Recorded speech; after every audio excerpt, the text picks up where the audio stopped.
Power BI, learning DAX. We recently did a video on Related, and this time around we're going to show you the related table function. Similar to Related, you must have a relationship between the two tables that you are trying to relate the data from. So we're going to show you some examples of how to use the related table function as you continue to learn Power BI. Back in Power BI, we continue to learn DAX. This time around, we're going to take a look at the related table function. It works very similar to the related function, which we showed you in a previous video. When you go to the orders, we created a related, and the database comes from our model view. And our model view has orders, and orders is related to sales reps by a one-to-many relationship. Now, for the related table function, the related table function can be used with tables that have a one-to-many or a many-to-one relationship. And the related table function cannot be used by itself to create a calculated column like the related function. So we're going to show you how this works, and an example of this where once you know that this is possible, it kind of, again, you have to think about how you can use this with your own data. And we're going to go to an orders table. Now, this orders table, every single time somebody places an order, all of this information is gathered.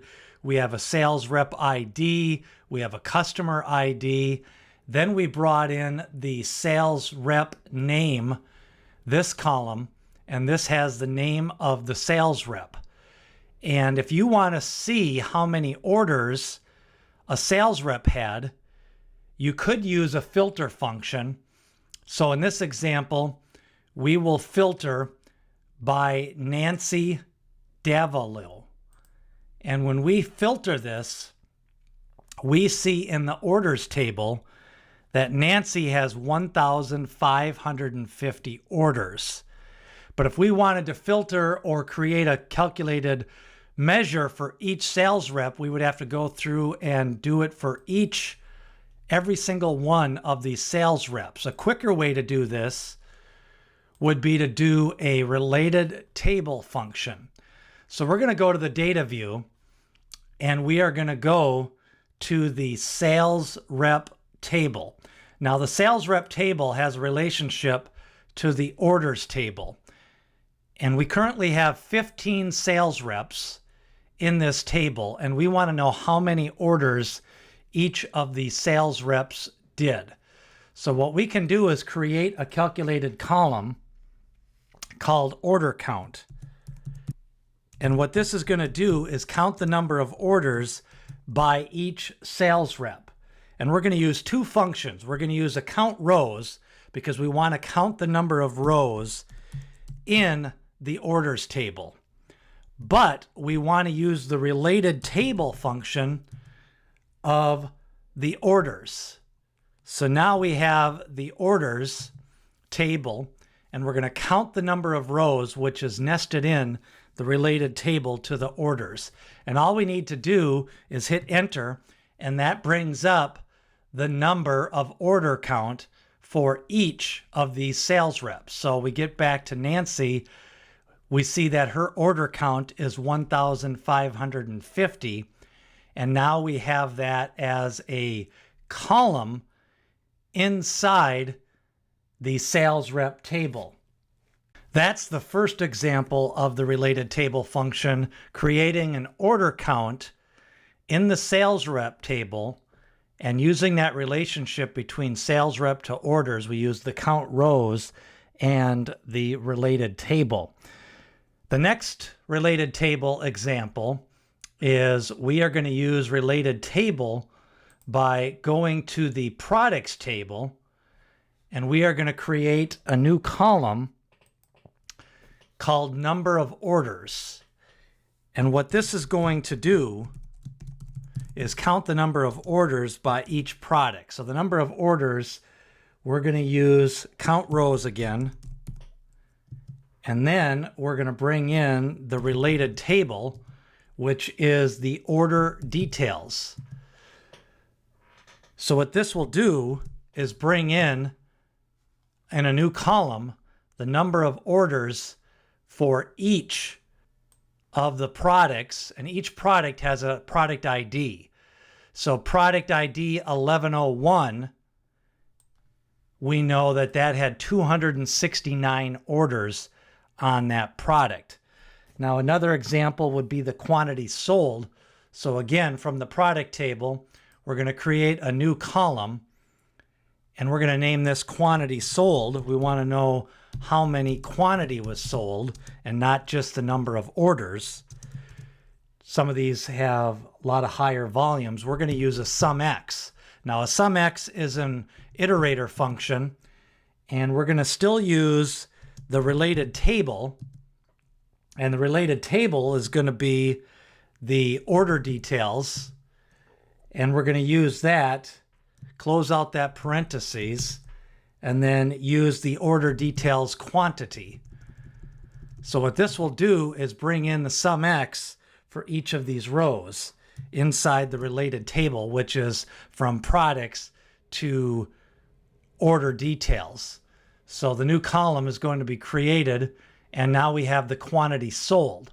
And the quantity sold is from the order details table, and it's just the total quantity, again, using that relationship from the product ID to the order details table. When you go to the order details table, one of the columns in there is the product ID. So that is an example of a related table to the products table.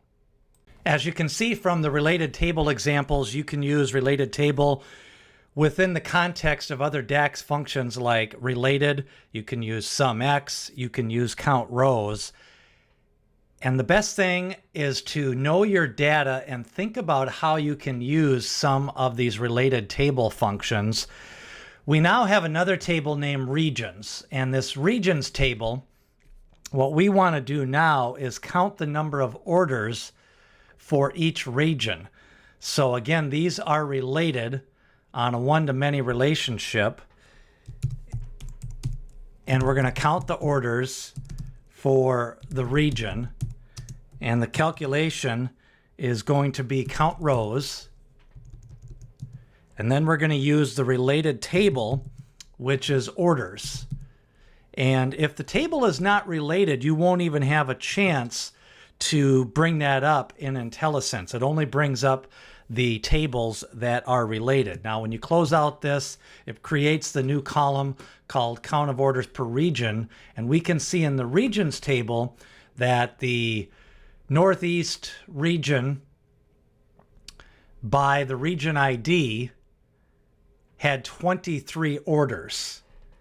And now we want to count from the products table, we want to count the number of products in each category. And we have a category ID and a subcategory ID. The product count formula is going to be another related table. We're going to go to the product category table. And if you see here, we have a product category ID, we have a category name, subcategory ID, and the subcategory. In the data model, the relationship is from the product category to the product subcategory, and then they go to the product table. So when we go back up to the product category table, we can create a new column on the product category table, and it's going to be called product count.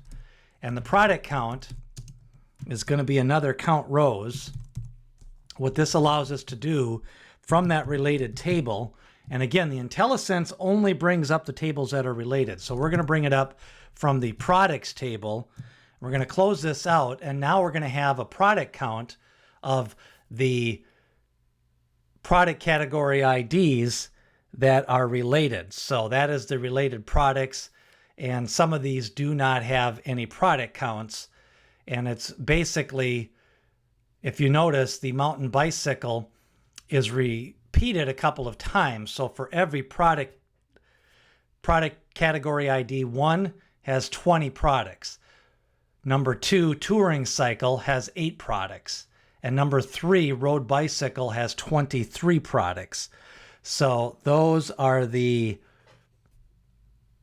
relationships from the related table. The final related table function we're going to show you is going to be the status of the order detail status. So if you go inside this table, we have from the data view, and we have another table called order detail status. So the status ID goes from 0 to 5, and we're going to create a new column that calculates the total amount in each of those statuses. So we're going to have status, total amount, and what we're going to do is bring in the sumx, which is an iterator function, which goes row by row of that table. So we're going to bring in the related table, and the related table is going to be order details.